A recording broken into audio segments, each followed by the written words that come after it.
এই ভিডিওটিতে আমরা দেখতে চলেছি স্ত্রী ক্রিস্টাল পাখিটি পুরুষ পাখিটির সাথে কিভাবে প্রতারণা করে তার ঘরটি দখল নিয়ে অন্য এক পুরুষ পাখির সাথে সংসার বেঁধেছে। হয়তোবা তার কারণেই শেষমেশ স্ত্রী ক্রিস্টাল পাখিটির সব হারাতে হয়। ছোট্ট একটি খোপের মাঝে বাসা বেঁধেছে একজোড়া ক্রিস্টাল দম্পতি। বাসা বাঁধা সত্ত্বেও এখনো তারা তাদের সংসার শুরু করতে পারেনি, কারণ স্ত্রী পাখিটির মনে যে অন্য কিছু চলছে। তাই তো পুরুষ পাখিটি ভালোবেসে তার নববিবাহিত স্ত্রীর জন্য খাবার নিয়ে আসলে সে খাবার নিয়ে চলে যায় অন্য কোথাও। এতে বেশ মন খারাপ হয় পুরুষ পাখিটির। স্ত্রী পাখিটির এমন রহস্যময় আচরণের মাঝের কারণটা হলো সে অন্য এক পুরুষ ক্রিস্টাল পাখির সাথে সংসার বাঁধতে চায়, আর স্ত্রী পাখিটি এই পুরুষ পাখিটির কাছ থেকে শুধু খাবার ছিনিয়ে নিতেই বারবার ফিরে আসে। স্ত্রী পাখিটির এমন আচরণে শেষমেশ ক্ষেপে যায় পুরুষ পাখিটি, আর সে বুঝে যায় স্ত্রী পাখিটির চালাকি। তাই তো সে এখন আর স্ত্রী পাখিটিকে খাবার দিতে চায় না। এভাবেই অভিমানে কাটে বেশ কয়েকদিন। এরপর পুরুষ পাখিটি আবারও খাবার নিয়ে এসেছে তার স্ত্রীর জন্য, আর এবার সে এভাবেই ডেকে ডেকে স্ত্রী পাখিটিকে খাবার দিয়ে তার মন জয় করতে চাচ্ছে। কিন্তু স্ত্রী পাখিটি জোর করে পুরুষ পাখিটির কাছ থেকে খাবার ছিনিয়ে নিয়ে ঠিক আগের মতোই চলে যায়। পরের দিন অসহায় পুরুষ পাখিটি মন খারাপ করে বসেছিল খোপের মাঝে, আর ঠিক তখনই স্ত্রী পাখিটি সাথে করে অন্য এক পুরুষ পাখিকে নিয়ে আসে এই খোপটি দখল নিতে। এতক্ষণে অসহায় পুরুষ পাখিটি খুব ভালোভাবেই বুঝতে পেরেছে কি কারণে স্ত্রী পাখিটি তার সাথে অন্য এক পুরুষ পাখিকে নিয়ে এসেছে। তাই তো সহজ সরল অসহায় এই ক্রিস্টাল পাখিটি বুক ভরা কষ্ট নিয়েই নিজের বাসাটি ছেড়ে উড়ে চলে যায়। এই ঘরটি থেকে ক্রিস্টাল পুরুষ পাখিটিকে তাড়িয়ে দিয়ে এই দুইজন ধীরে ধীরে সাজাতে শুরু করে তাদের নতুন সংসার। তবে এখন আর স্ত্রী পাখিটির জন্য কেউ খাবার নিয়ে আসে না। এখন নিজের খাবারটা নিজেরই জোগাড় করে নিতে হয় তার।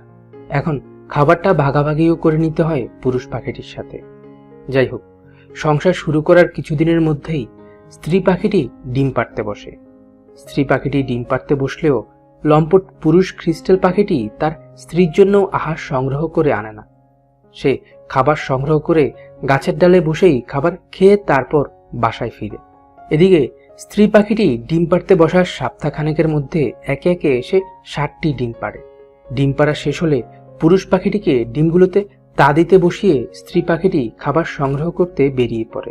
এভাবেই ক্রিস্টাল দম্পতি পালাক্রমে টানা 18 থেকে 20 দিন ডিমগুলোতে তা দেওয়ার পর তাদের দুটো ডিম ফুটে বেরিয়ে আসে সাদা রঙের ছোট দুটি ফুটফুটে ক্রিস্টাল ছানা। ছানাগুলো ডিম ফুটে বেরিয়ে আসার পর থেকে মা পাখিটির বাসায় থেকেই তার ছানাগুলোর ও ডিমগুলোর যত্ন নেয়, আর বাবা পাখিটি ছানাগুলোর জন্য আহার সংগ্রহ করে নিয়ে আসে। এভাবে একদিন বাবা পাখিটি ছানাদের আহারের সন্ধান করতে করতে একটি কবুতরের বাসায় হামলা করে বসে, যেখানে মা কবুতরটি তার আদরের ছোট্ট দুটো ছানাকে বুকে নিয়ে বসেছিল। ক্রিস্টাল পাখিটি উড়ে গিয়ে মা কবুতরটির উপর হামলা করে দেয়। তবে মা কবুতরটিও কোনো দিকে কম নয়। সে তার সন্তানদের বাঁচাতে হিংস্র শক্তিশালী এই ক্রিস্টাল পাখিটিকে উল্টো আক্রমণ করে বসে।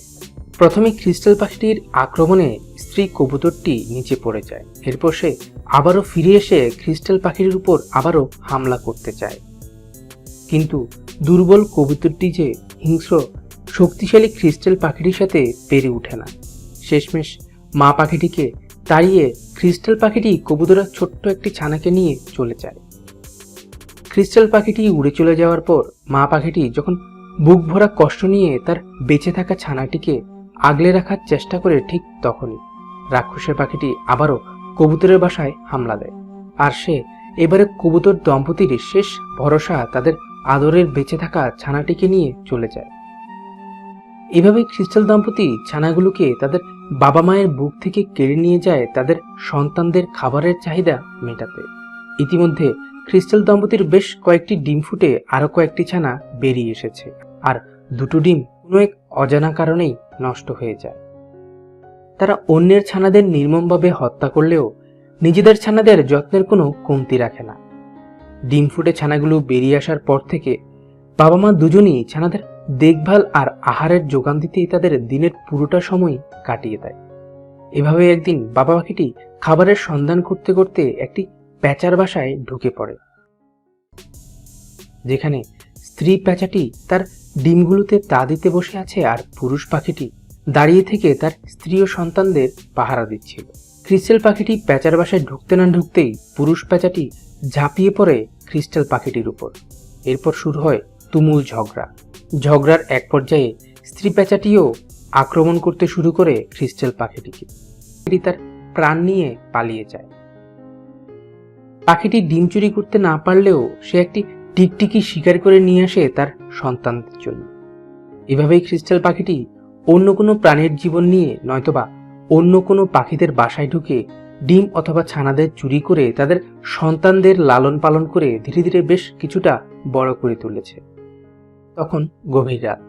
মা ক্রিস্টাল পাখিটি তার আদরের সন্তানদের বুকে নিয়ে ঘুমোচ্ছিল, কিন্তু হঠাৎ করে সে কিছু একটার শব্দ শুনতে পায়। এতে সে বেশ ঘাবড়ে যায়। মুহূর্তের মধ্যেই মা পাখিটি কিছু বুঝার আগেই একটি রকুন এসে কামড়ে ধরে মা পাখিটিকে। কিন্তু মা পাখিটি একবারের জন্য তার সন্তানদের ছেড়ে নিজের জীবন বাঁচাতে পালিয়ে যায়নি। আর নিষ্ঠুর প্রাণীটি মা পাখিটিকে বারবার আঘাত করতে থাকায় মা পাখিটি এক পর্যায়ে মৃত্যুর কোলে ঢলে পড়ে। এরপর সে আক্রমণ করতে থাকে ছোট্ট অবুঝ ছানাদের উপর।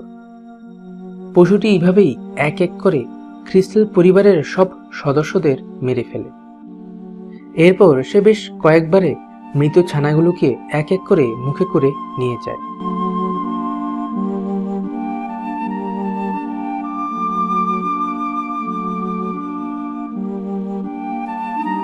আর শেষমেশ মা পাখিটির মৃতদেহটিও সে মুখে করে নিয়ে যায় তার নিজের ও তার পরিবারের খাবারের চাহিদা মেটাতে। আসলে এই নির্মম হত্যাকাণ্ডে আমাদের কারোরই কিছুই করার নেই। ক্রিস্টাল পাখিগুলো যেমনটা করে কবুতরের ছানাদের নির্মমভাবে হত্যা করেছে, ঠিক একইভাবে এই পশুটিও হত্যা করেছে মা পাখি ও তার ছানাদের। প্রকৃতির নিয়মে প্রকৃতি চলে, আর জীবন খেয়ে জীবন বাঁচে। আর এটিই হলো প্রকৃতির নির্মম সত্য।